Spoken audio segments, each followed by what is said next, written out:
আবারও বাড়ছে বিএনপির কারাবন্দী নেতাকর্মীর সংখ্যা। দ্বাদশ সংসদ নির্বাচনের আগে যেসব নেতাকর্মীকে গ্রেপ্তার করা হয়েছিল তাদের অধিকাংশ মুক্ত হলেও অনেককে নতুনভাবে কারাগারে যেতে হচ্ছে। ঈদ উল ফিতরের আগে এবং সম্প্রতি শতাধিক নেতাকর্মী ফের কারাগারে গেছেন। এদের মধ্যে অনেকেই আত্মসমর্পণ করে জামিন চাইলে তা নামঞ্জুর করে কারাগারে পাঠানো হয়। কেউ কেউ আছেন একাধিক মামলায় সাজাপ্রাপ্ত। বিএনপির অভিযোগ, অনেক নেতাকর্মীকে বিভিন্ন মামলায় আটকের পর গ্রেপ্তার দেখিয়ে পাঠানো হচ্ছে কারাগারে। সবশেষ গেল সোমবার যুবদল সভাপতি সুলতান সালাউদ্দিন টুকু আদালতে আত্মসমর্পণ করে জামিন চাইলে তা নামঞ্জুর করে কারাগারে পাঠিয়েছেন আদালত।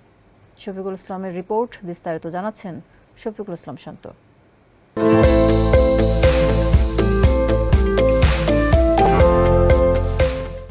ক্ষমতাসীন আওয়ামী লীগ সরকারের পদত্যাগ এবং তত্ত্বাবধায়ক সরকারের অধীনে নির্বাচনের দাবিতে ৭ জানুয়ারির নির্বাচন বর্জন এবং আন্দোলনে নেমেছিল বিএনপি। কিন্তু সেই আন্দোলনের ফসল ঘরে তুলতে পারেনি দলটি। সেই থেকেই ধীরে চলছে বিএনপি। নেই রাজপথের কঠোর কোনো কর্মসূচি। বিএনপির নেতারা বলছেন, জোরালো কোনো কর্মসূচি না থাকা সত্ত্বেও পুরনো মামলায় নেতাকর্মীদের গ্রেফতার ও সাজার ঘটনা দলের নীতি নির্ধারকদের ভাবিয়ে তুলছে। বিএনপির স্থায়ী কমিটির সদস্য ডক্টর আব্দুল মঈন খান বলেন, সরকার বিরোধী দল দমন সহ বিএনপিকে ভাঙতে ষড়যন্ত্র করেই যাচ্ছে।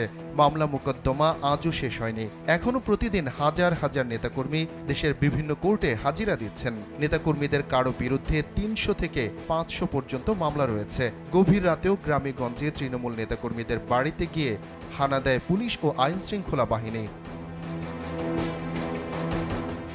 গেল ২৮ এপ্রিল রাজধানীর গ্যান্ডারিয়া থানার মামলায় সাজাপ্রাপ্ত ঢাকা মহানগর দক্ষিণ বিএনপির মকবুল ইসলাম টিপু সহ ৬ নেতাকর্মী আদালতে আত্মসমর্পণ করে জামিন আবেদন করেন।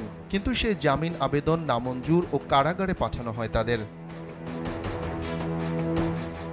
একই দিনে মৌলভীবাজার জেলা বিএনপির সাধারণ সম্পাদক সহ ১৪ নেতাকর্মীকে গ্রেফতার করা হয়েছে। গেল ২৪ এপ্রিল খুলনা জেলা বিএনপির ৩০ নেতাকর্মী নিম্ন আদালতে জামিন আবেদন করলে জামিন নামঞ্জুর ও কারাগারে পাঠানো হয়। ২১ এপ্রিল দিনাজপুরের ঘোড়াঘাট পৌর বিএনপির সভাপতি এবং ঢাকা মহানগর দক্ষিণ বিএনপি ও অঙ্গ সংগঠনের ২৭ নেতাকর্মীর জামিন নাকচ করে পাঠানো হয় কারাগারে।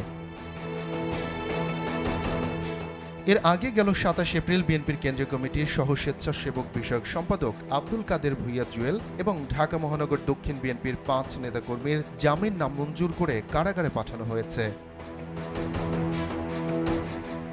বিএনপির সিনিয়র যুগ্ম মহাসচিব রুহুল কবির রিজভী কালবেলাকে বলেন, বিনা কারণে নেতাকর্মীদের কারাগারে নেওয়া হচ্ছে, সেটাই যেন তাদের স্থায়ী ঠিকানা হয়ে গেছে।